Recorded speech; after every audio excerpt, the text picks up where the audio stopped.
नंतरचे जे 5 नंबर्स आहेत 200 त्याची बेरीज 1000 आहे. बरोबर आहे का? हो सर. Yes sir. 500 हो सर. 1500 लिहिलं आणि डिवायडेड बाय 10. नंबर ऑफ 10 आहेत ना नंबर माझे. आन्सर येईल माझं 150 वगैरे. त्याच्याऐवजी तुम्ही एका विद्यार्थ्याने तुमची शंका व्यक्त केली की सर मी 100 5 टाइम्स बेरीज करणार प्लस 200 अशी 5 टाइम्स मी असं लिहिलं तर 100 multiply by 5 plus 200 multiply by 5 divided by 10 तर चालेल का?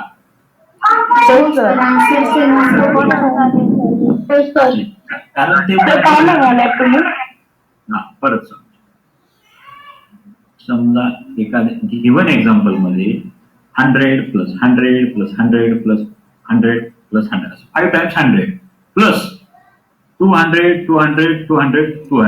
ते पण 5 टाइम्स आहे आणि त्याचं मला ऍव्हरेज काढायचं. तर मी नेमच्या मेथडनं 10 नंबरची ती काहीतरी समेशन आली 1500 डिवायडेड बाय 10. त्याच्याऐवजी एक मुलगा असं विचारलं मला यास की 100 हे 5 टाइम्स रिपीट होत आहे, 200 हे 5 टाइम्स रिपीट होत आहे. त्याच्याऐवजी मी असं लिहितो 100 प्लस 5 टाइम्स लिहिण्यापेक्षा 100 multiply by 5 plus 200 multiply 5 divided by 10 चालेल का? हो सर. कारण नंबर वाढतायत आणि तेच नंबर रिपीट होत आहेत. म्हणजेच काय त्यालाच काय म्हणतो आपण some large data collect from explanation present in table form or group form. तेच त्यानं 105 टाइम्स 205 हाच टेबल मध्ये फॉर्मॅट मध्ये केला. फ्रिक्वेन्सी म्हणजे वारंवार किती येतोय तो पाहिला. त्यालाच क्लासिफाईड फ्रिक्वेन्सी डिस्ट्रीब्युशन असं म्हणतात. तोच त्याने टेबल मध्ये आणला. हे समजलं का? एक्झाम्पल मध्ये आता म्हणजे एक्झाम्पल जेव्हा घेऊ आपण की 205 टाइम्स 105 टाइम्स तो ती मेथड बरोबर आहे सगळ्यांची बेरीज. पण जर नंबरच लार्ज असते 1000 नंबर असते तर कसं शक्य आहे? आता याच्यामध्ये आपण 3 मेथड आहेत हे काढण्याच्या. ऍव्हरेज डायरेक्ट मेथड एक आहे ती आपण पाहणार आहोत. नंतर अज्युम मीन मेथड एक आहे आणि स्टेप डेव्हिएशन मेथड आहे. या 3 मेथडनी आपण ऍव्हरेज काढू शकतो. आता पहिली मेथड घेऊ आपण त्यातली डायरेक्ट मेथड. आता याच्यात कोणाला काही शंका आहे का? ऍव्हरेज बद्दल काही शंका आहे का? Okay. The following table shows the frequency distribution of the time required for each worker to complete work. From the table, find the mean time required to complete the job of worker. Average काढायचं आहे. ठीक. काही workers आहेत आणि त्यांना एक particular काम दिलेलं आहे. समजा टेबल तयार करायचं आहे तर त्यांना किती वेळ लागतो हे दिलंय time for each to complete the work. एक टेबल त्यांनी तयार करायचं आहे असं काम दिलं समजा. तर माझ्या असं लक्षात आलं नंबर ऑफ वर्कर्स किती आहेत समजा 10, 15, 12, 8 आणि 5 असे सगळे ना 50 वर्कर होते माझ्याकडे. किती? 50. मी त्यांची नावं लिहिली 50 वर्करची आणि प्रत्येकाला हे बघितलं की प्रत्येकाला टाइम किती लागतो एक खुर्ची बनवायला. तर प्रत्येकाचा वेळ आला काहींचा 15, 16, 17. सगळ्यात कमी वेळामध्ये जो झाला तर 15 मध्ये झाला. 15 आवर मध्ये त्यांनी खुर्ची कंप्लीट केली. सगळ्यात मॅक्झिमम 39 मध्ये पण करणारी लोक होती. मी सगळ्यांचा डाटा लिहिला. त्याचं नाव लिहिलं वर्करचं. त्यानं सांगितलं मला 15 आवर्स. दुसऱ्यानं सांगितलं मला 19 आवर्स. एकानं सांगितलं मला 24 आवर्स. मी सगळ्यांचे हे केले 34, 30, 50. तर माझ्या असं लक्षात आलं की हा डाटा मिनिमम किती लागला तर 50, मॅक्झिमम किती 39. म्हणजे असे नंबर 50 लोक आहेत. मी काय करणार 50 लोकांची बेरीज करणार 50 लोकांची डिवायडेड बाय 50. बरोबर आहे म्हणजे काय हो? हा ऍडिशन समेशन करणार मी. समेशन करणार 50 लोकांची द्या. हे जे 50 लोक आहेत त्याला कितीही करायला लागले ते चेअर बनवण्यासाठी टाइम रिक्वायर्ड टाइम एकाला 15 लागला, एकाला 39 लागला. मग असे 15 लोकांना वेगवेगळे 50 असतील, काही ना सेम असेल 15 असतील. तर मी त्याची बेरीज केली, त्याची ऍडिशन समेशन केली तर चालेल का? आणि डिवाइडेड बाय 50 तर ऍव्हरेज येईल का? हो सर. हो सर. ओके. हो सर. पण तुम्हाला असं वाटत नाही का 50 जे लोक आहे 50 ते टिडियस वर्क होईल 50 लोकांची हे करणं? तर मी टेबल तयार केलंय. मिनिमम किती आहे 50, मॅक्झिमम किती आहे 39. तर मी 5-5चे ग्रुप 15 to 19 कसाही ग्रुप करू शकता तुम्ही. त्यामध्ये किती लोक ना वेळ लागला की 15 आवर ते 19 आवर्स लागणारी लोक किती आहेत ती काउंट केली. ती 10 वर्कर्स मिळाली. 10 वर्कर्स असे होते की त्यांनी 15 to 19 या पिरियड मध्ये त्यांनी ती चेअर बनवली, प्रिपेअर केली, तयार केली. नंतर मी 20 ते 24 आवर्स पाहिले.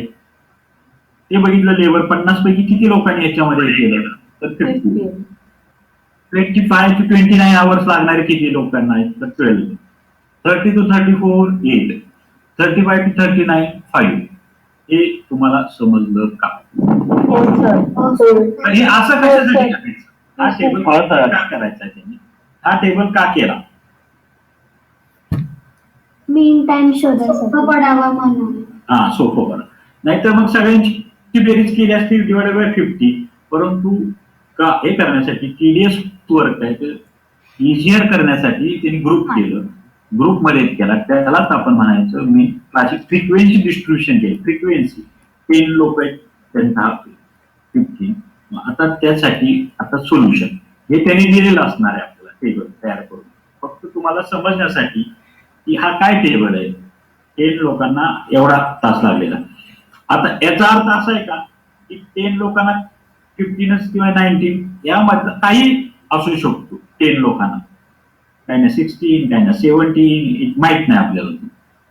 तर टेबल तयार करताना ड्रॉ टेबल आणि 4 कॉलम तयार करायचे. 1 2 3 4. फर्स्ट कॉलम मध्ये काय लिहिणार तुम्ही? क्लास हा कॉलम. क्लास मध्ये काय येणार? टाइम आवर. नंतर येणार आहे class mark in second column. आता क्लास मार्क म्हणजे काय? ऍव्हरेज ऑफ क्लास म्हणजे क्लास मार्क एक्स आय. आता इथे एक्स आय म्हणजे काय होतं?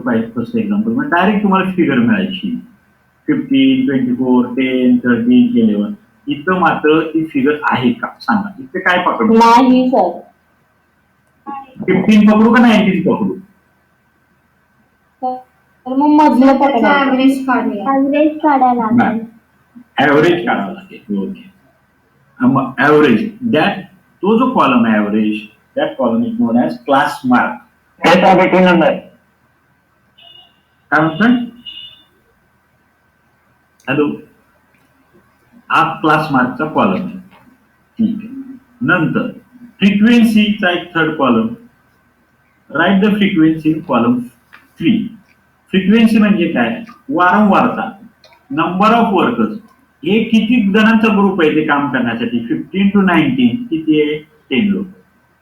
आणि नंतर लास्ट कॉलम होईल be product of class mark into frequency. याची सम करायची, याची सम करायची. हा टेबल समजला का? हो सर. सर हे क्लासचा ऍव्हरेज कसं काढायचं आपण? हा बरोबर. Very good question. आता परत इथे येऊ. आता लोएस्ट किती आहे? 2 नंबर आहे आपल्याला. 50. हायेस्ट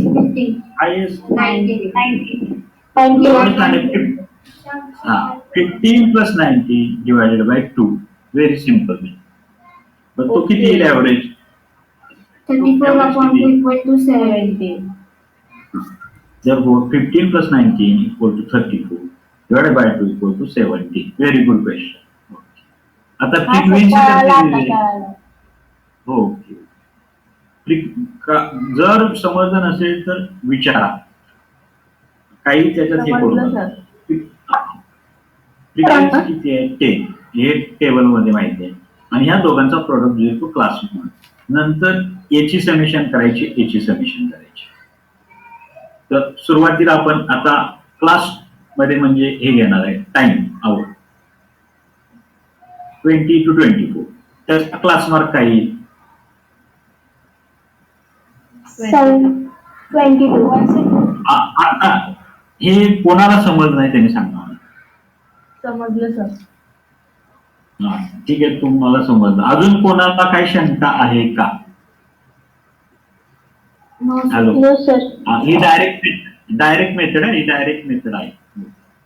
आत्ताच्या केसमध्ये काय हे नंबर यायच्या असायच्या आपल्याला 17, 22, 27, 32, 30. याची बेरीज करायची डिवाइडेड बाय 5. फ्रिक्वेन्सी तिथं 1च असायची, इथे मात्र फ्रिक्वेन्सी वेगवेगळी आहे. ठीक आहे. Next 25 to 29.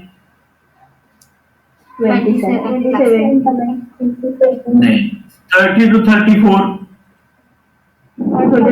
52. आणि 35 to 39 37. 37. 20, 10, 50, 12, 8, 5. त्याची समेशन आली 50. आता याचा प्रॉडक्ट येईल 17 multiply by 10 will be 170. 22 multiply 15 will be 330. 27 multiply by 12 will be 324. No. 32 multiply 8 will be 256. 37 multiply 5 will be 185. त्याची समेशन येईल 1265. हे समजलं का? त्याची समेशन. हो सर. याचा ऍव्हरेजचा फॉर्म्युला काय असला असे तुम्हाला वाटतं? आता हे ऍव्हरेज नाही आलं अजून, हे फक्त हे चालू. तुमचा अंदाज काय? 1265 divided by 1265 divided by 50. Okay. At summation of x, mean x equal to summation of class mark into frequency divided by number. Number म्हणजेच frequency म्हणजेच summation of f. Therefore, 1265 divided by 50 equal to 25.3. The mean time required to complete the work for worker equal to 25.3. आता याच्यावरून मला सांगा, तुम्हाला याचा अंदाज येईल का की टाइम 15 पासून 39 आहे, तर ऍव्हरेज काय येईल असं वाटतं तुम्हाला? मिनिमम किती, मॅक्स कशामध्ये रेंज मध्ये येईल ऍव्हरेज? सर मिडल 25 to 29 आहे, त्याच्या आसपासच येईल. आसपास येईल किंवा फार फार तर लोएस्ट किती येईल? लोएस्ट फार याच्या खाली जाणारच नाही. 15च्या खाली जाणार नाही. हा आणि मॅक्झिमम 39च्या वर जाणार नाही. 39च्या वर. ओके. जर तुमचा आन्सर याच्यापेक्षा वेगळं काहीतरी यायला लागले तर कुठेतरी चुकत आहे. म्हणजे तुमचा ऍव्हरेज जो आहे, ऍव्हरेज तो असणार आहे की 25.3 तासामध्ये ऍव्हरेज पुढची बनते. की काहींना 15 लागतोय, काहींना 13. ऍव्हरेज समजा तुमच्या क्लासमध्ये मुलं आहेत घेऊन 40, तर त्यांना ऍव्हरेज मार्क किती पडले? प्रत्येकांची मार्क माहिती आहे, सगळ्यांची बेरीज करायची डिवाइड. त्यापेक्षा आपण काय करणार, 50 ते 60 मार्क मिळेल. 50 to 60 वाला ग्रुप आहे, त्यात किती मुलं आहेत? 10. 60 to 70 20. 70 to 80 50. 80 to 90 20. आता 90 to 100 ही कमी असतील का जास्त असतील? कमी. कमी. हे number of workers, number of students म्हणजेच फ्रिक्वेन्सी. ती 3, 4, 4, 5, 6, 7, 8 काय असतील. आणि मग परत क्लास लिहायचा, त्याला क्लास मार्क काढायचा. 50 to 60 जाईल 55, 61 to त्याचं काही 64.5 समथिंग. त्याची फ्रिक्वेन्सी किती स्टुडंट्स आहेत तेवढे, नंबर ऑफ स्टुडंट्स समेशन, आणि क्लास मार्क इंटू फ्रिक्वेन्सीचा प्रॉडक्ट आणि त्याचे समेशन, आणि त्या दोघांचा रेशो म्हणजे ऍव्हरेज. आता हे कोणाला समजलं नाही ते सांगा. समजलं सर. इझी आहे, याला डायरेक्ट मेथड आहे, डायरेक्ट. नेक्स्ट आता आपण काय करू, ऍज्युम मीन मेथड आहे ना ती नंतर घेऊ. आता पहिले डायरेक्ट मेथडची एक्झाम्पल घेऊ म्हणजे गोंधळ होणार नाही. अजून एक एक्झाम्पल डायरेक्ट आणि नंतर ऍज्युमचं होईल. म्हणजे काय होईल, ऍज्युमचं जर घेतलं हो सर चालेल. आणि नंतर त्याचं एक एक्झाम्पल होईल. नंतर काय करू, स्टेप डिव्हिएशन मेथड, अशा 3 वेगवेगळ्या आहेत. ठीक. आता परत आपण डायरेक्ट बघतोय फक्त ऍज्युम आणि स्टेप डिव्हिएशन कडे पाहिलेलं नाही. The following table shows the number of students and the time they utilize daily for their studies. Find the mean time spent by the students for their studies. हा time आहे. आता हे example समजलं का, काय म्हणतायत ते समजलं का? हो सर. किती अभ्यास करतात? 0 ते 2 hours नंबर ऑफ स्टुडंट 7 आहे. सगळ्यात मला एकच ह्याच्यात लक्षात आलं, 8 hours to 10 hours स्टडी करणारी मुलं 3च आहेत. हे बरोबर वाटतंय का आता मला? हा बरोबर, तुम्हाला बरोबर वाटतंय का? हो हो ओके. 2 to 4 hours येतील, हो, sir. हे बरोबर आहे. 4 to 6 to 8 10, 8 to 10 3. ओके. मग आता पहिलं काय करणार आपण? Draw table 4 column. सर बोला. आपल्याला हे 6 स्टेप लिहायची गरज पडेल का, म्हणजे एक्झाम मध्ये नाही, वगैरे? काही गरज नाही. डायरेक्ट टेबल काढायचा. हे फक्त मी तुम्हाला समजण्यासाठी लिहिते, अजिबात लिहू नका. नाही, डायरेक्ट टेबल लिहा. ड्रॉ टेबल म्हणजे ड्रॉ टेबलच काढणार 4 कॉलम. राईट क्लास हे जे सांगितलं ते लिहिणार, म्हणजे हा टेबलच इथून स्टार्ट करा. फक्त तुम्हाला समजण्यासाठी एक कसं आलं की 4 मी फर्स्ट वारंवार 4 कॉलम तर वेगळे येते कॉलम कधी क्लास म्हणजे त्यासाठी लिहिले. हे परीक्षेत नाही लिहिले तर आवश्यक गरज नाही त्याची. Okay sir. हा बोला. जो वरचा छोटा कॉलम आहे तो आपल्याला एक्झामला दिलेला असतो का आपण काढायचा असतो? हो. हा, व्हेरी गुड क्वेश्चन. तो गिव्हन डाटा आहे, कारण तो आपल्याला हा डाटा दिलेला असतो. स्टॅटिस्टिक्स मध्ये डाटा रॉ डाटा म्हणायचा, रॉ डाटा की 0 to 7 तो काढायचा नसतो, तो दिलेला असतो. त्याच्यावरून आपण ऍव्हरेज काढायचा असतो. हा डाटा आपण तयार करायचा नाही. तो सोल्युशन जे वरती लिहिलंय ना, तो त्यांचा आहे. तो ते एक्झाम मध्ये हा डाटा तुम्हाला रेडीमेड मिळणार, म्हणजे 0 to 7, 2 to 4, 18 असा. आणि आपण त्याच्यानंतर अनालिसिस करून आन्सर काढायचे. Any questions? काय शंका आहे? सर हा टेबल एक्झाम मध्ये लिहावा लागतो? कोणता? हा सोल्युशनचा टेबल हा. आपला. हा. हो नाही, बर. मला फक्त एकच सांगा, हा टेबल न लिहिता आन्सर कसं काढणार थोडं सांगा. नाही सर विचारा. नाही, आन्सर कसं काढणार मग आपण? काय लिहिणार? काय टेबल जर नाही लिहिला तर काय लिहिणार? ठीक आहे, टेबल नाही लिहिला मान्य. टेबलच्या ऐवजी काय लिहिणार? टेबल तर इम्पॉर्टंट आहे ना. हा, हो sir, table important. Table is most important in our direct method मध्ये टेबल काढायलाच लागेल. हा, त्याला टेबलच काढायला लागेल. टेबलच फक्त काढायचं आहे त्याच्यामध्ये. आणि आपण त्याला नाव पण दिलेलं आहे की फ्रिक्वेन्सी डिस्ट्रीब्युशन टेबल पण म्हटलेलं आहे. Main from classified distribution. हा टेबल मेन आहे. टेबल शिवाय आन्सर कसं काय येणार? आणि ती मेथड आहे ना, ती डायरेक्ट मेथड. प्रत्येक ठिकाणी हा टेबल आहे आणि त्याच्यानंतर कॅल्क्युलेशन. ठीक आहे. बरं, अजून काय कोणाला शंका आहे का? No sir. Draw table 4 column. Write classes हे काय राहणार? Class mark, frequency, class mark, frequency. फक्त क्लास वेगळा आहे, काही टाइम आवर येईल, वेगवेगळे येते टाइम. नंतर फ्रिक्वेन्सी मध्ये नंबर ऑफ वर्कर्स होते, इथे काय ते नंबर ऑफ स्टुडंट्स. हा फरक समजला आता. हो सर. जे याच्यामध्ये क्लास मार्क, फ्रिक्वेन्सी आणि class mark multiply by frequency आणि त्याची समेशन. फक्त काय होईल की हा टाइमच्या ऐवजी वेगळा येऊ शकतो. Frequency, number of student. Method मध्ये काही फरक पडणार नाही. Time hour 0 to 2, 2 to 4, 4 to 6, 6 to 8, 8 to 10. Class mark. हा, आता क्लास मार्क कसा काढायचा सांग. तो तर नाही दिसला मला टेबल मध्ये. सर 0 प्लस 2 अपॉन 7च येणार सर.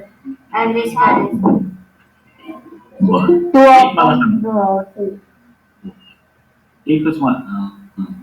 एक मला सांगा आता, हा क्लास मार्क त्यांनी दिलेला असतो का आपण काढायचा? आपण काढायचं. आपण काढायचा. सर. ओके, तो कसा हे करायचा, how to calculate the class mark? Average काढायचा आपण त्याचा. ऍव्हरेज काढायचा. आपण त्या 2 नंबरचं सम करायचं आणि नंतर मग ते 2 नंबर किती आहेत त्याने डिवाइड करायचं. 2 नंबर 0 + 2 / 2 1 2 4 + 6 / 3 4 + 6 10 / 5 6 + 8 14 / 2 7 8 + 10 / 18 = 9. ह्याच्यामध्ये आता कोणाला काही शंका आहे का? नाही सर. सर आता हा फ्रिक्वेन्सी मी कुठून काढणार सांगा, कोण सांगेल frequency? Sir given data frequency दिली आहे. Number of student. हा, फ्रिक्वेन्सी म्हणजे काय? हा कॉलम काय सजेस्ट करतो? Number of student. हा ठीक आहे, नंबर ऑफ स्टुडंट. हा 7 म्हणजे काय? 7 म्हणजे नंबर ऑफ स्टुडंट 7 याचा अर्थ नाही सांगितला. 7 7 काय? 7 स्टुडंट. 7 स्टुडंट 2 hours पर्यंत स्टडी करणार. 0 to 2 मध्ये 7 स्टुडंट्स आहेत फक्त. 0 to 2 hours स्टडी करणारे 7. असं काही नाही, असं काय लिहितात 7 18 वर आणि 7 खाली लिहिले तर चालेल का? नाही तर आपण त्याला किंवा करायचं नाही सर. किंवा म्हणजे आपण 7 दिलेलं आहे. नाही चालणार सर. आणि डाटा जो दिलाय तो असा आहे 0 to 2 hours साठी 7 आहे. हा चेंज करू शकता, नाही असं कधी. 18 जर तुम्ही रिअरेंज केलं तर you have to rearrange 2 and 4 also. त्या कॉलम मध्ये तो आला तर ठीक आहे. याचा अर्थ हा कॉलम याला मिनिंग आहे. हा सिस्टमॅटिकली मांडलेला आहे, कसे रॅन्डमली लिहिलेले नाहीये. 0 to 2 ला 7च आहे, 2 to 4 ला 18च आहे. हे समजलं का? हो sir. Now, into frequency 1 multiplied by 7, 3 multiplied by 18, 5 multiplied by 12, 7 multiplied by 10, 9 multiplied by 3 equal to 27. Which is summation 50, which is summation 280. Now, answer will be summation of class mark into frequency divided by frequency 4.36. आता हे पाहिल्यानंतर time आवर. बर, आता जे 0 to 10 मध्ये हा time आवर आहे, तुमचा आन्सर कशाच्या दरम्यान येईल असं वाटलं होतं तुम्हाला? मिनिमम आणि मॅक्झिमम? 0 आणि 10च्या मध्ये. नक्की 10च्या पेक्षा जास्त. हो सर. बस 10च्या पेक्षा जास्त येत नाही असं का म्हणताय? कशाची जादा? Which basis you are saying? Sir 10 आज गिवन डाटा त्यांचा ऍव्हरेज 10 पेक्षा कमी असेल. ओके, आणि ठीक आहे. नंतर हे 4.36 येण्याचं कारण तुम्हाला असं वाटतंय का की हा जो आहे 2.4 आणि 4 मॅक्झिमम इथे 18 आणि 12 ह्या ग्रुपमध्ये. समजा हा जो 3 आहे त्याच्याऐवजी इथं 10 असते आवर्स, नंबर ऑफ स्टुडंट्स 10 असते, तर ऍव्हरेज 4.36 पेक्षा कमी आला असता का जास्त आला असता?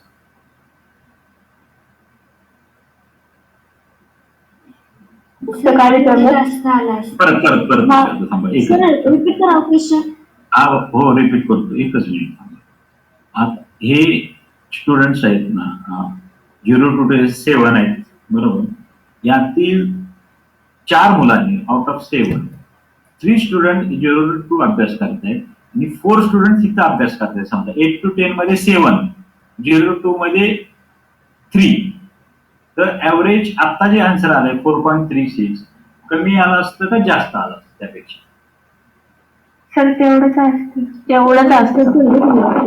सेम आलं असतं. Very good, same. आता इथं येत्या, इथं तुम्ही जो क्लास मार्क आहे तुमचा तो सेमच राहिला असता. ओके, इथं 7च्या ऐवजी किती म्हणताय तुम्ही? 3 आलं असतं. 3 आलं आणि असतं. ओके, आणि 8 to 10 आहे, इथं 3च्या ऐवजी किती आलं असतं? 7. आता हे परत नीट लक्षात घ्या, 1 मल्टिप्लाय बाय 3 किती आलं असतं? 3. किती फरक पडला असता? 7 वरून 3 वर, म्हणजे 4 ने कमी झाला असतं.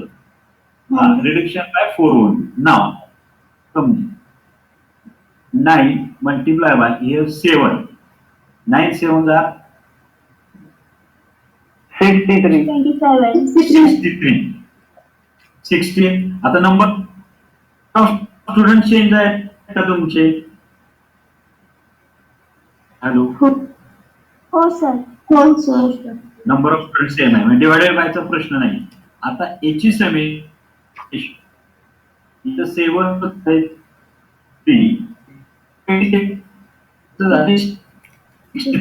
तर हे वाढेल का कमी? होईल? ऍव्हरेज वाढणार सर. हा, आता मला एक सांगा, प्रश्न म्हणजे तुम्हाला समजला नाही की 0 to 2 मध्ये कमी मुलं अभ्यास करतायत तिथं, आणि 8 to 10 आवर्स मुलं जास्त अभ्यास करतायत. तर ऍव्हरेज त्याचा वाढणार का कमी होईल का सेम राहील असतात?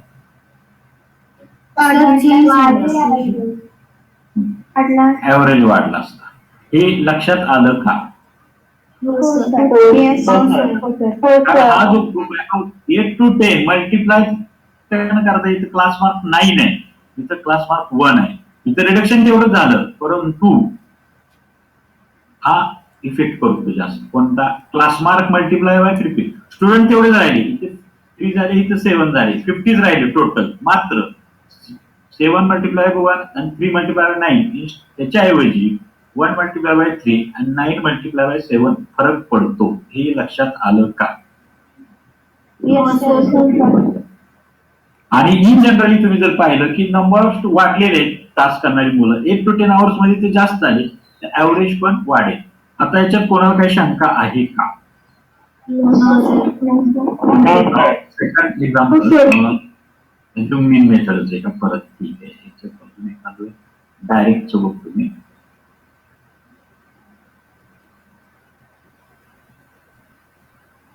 Direct method. A milk center sold milk to 50 customers. The table below gives the number of customers and the milk they purchased. Find the mean of milk sold by the direct method. Now, हे हा table तेच देणार आपल्याला. Milk sold litre, number of customers, किती litre मध्ये? 1 to 2, 2 to 3, 3 to 4, 4 to 5, 5 to 6, 17, 13, 10, 7, 3. पहिला आपण काय करणार? Draw table 4 column. हे मान्य आहे का तुम्हाला? हो sir. Class mark frequency, class mark multiply frequency, हे लिहायला काय अडचण आहे का? आता क्लास लिहिताना मात्र ब्रॅकेट मध्ये इथे क्लास इथे होता, टाइम आवर होता, इथे मात्र क्लास तोच राहील, नसणार नाही. इथं आहे मिल्क सोल्ड लिटर. तुम्ही ब्रॅकेट टाकणार का लिटरला ब्रॅकेट टाकलाय? क्लास ब्रॅकेट मध्ये मिल्क सोल्ड लिटर. क्लास मार्कला काय प्रॉब्लेम आहे? फ्रिक्वेन्सी. आतापर्यंत नंबर ऑफ वर्कर होते, नंबर ऑफ स्टुडंट होते, इथं नंबर ऑफ काय असणार आहे तसं कॉपी करायचंय, कस्टमर होते. परंतु मेथड मध्ये काहीही फरक पडणार नाही. ही same class mark frequency, class mark multiply frequency, summation of both, ratio of संपला, एवढंच. नाव 1 to 17 हा कॉलम, 2 3 13, 3 4 10, 4 5 7, 5 6 3. हे समजलं का? हो सर. आता तुम्ही जर केअरफुली इथं पाहिलं तर हे पहा की क्लास मार्क तुम्हाला कुठेतरी दिसेल का काढावं लागेल?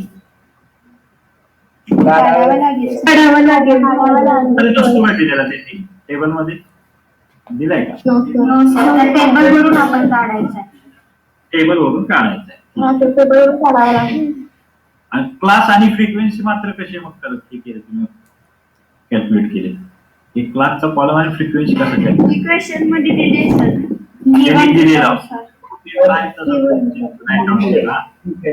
फक्त म्हणजे तुम्ही क्लास मार्क काढणार आहात, ठीक आहे. तो कसा कॅल्क्युलेट करायचा माहिती आहे का? काय हो सर ऍव्हरेज कसं? काढायचं हो, sir. ऍव्हरेज काढायचं 1 प्लस 2 डिवाइड बाय 2 हा 1.5 2.5 3.5 4.5 5.5 ओके.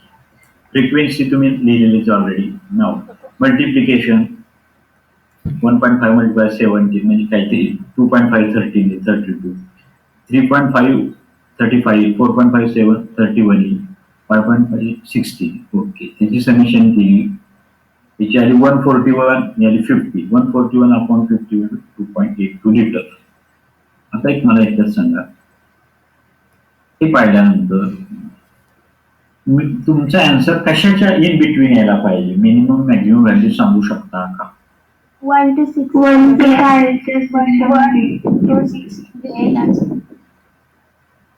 1 to 6 ओके ठीक आहे.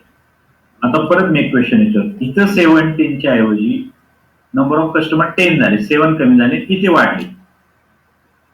5 to 6 च्या ऐवजी तर 10 झाले, तर ऍव्हरेज काय होईल? ऍव्हरेज वाढणार. तुम्ही दुकानामधून घेणारे लोक 1 ते 2 लिटर घेणारे कमी झालेले तेवढ्यापैकी. तुम्ही 17 10 घेत आहेत. मात्र 5-6 लिटर घेऊन जाणारी संख्या वाढल्यामुळे काय होणार आहे? त्याचा ऍव्हरेज वाढेल. हे याच्यात कोणाला काही शंका आहे का? हो सर. नाही सर. नंतर स्टेप डिव्हिएशन मेथड नंतर नाही. मला वाटतं डायरेक्ट मेथडची 2च एक्झाम्पल आहेत होती.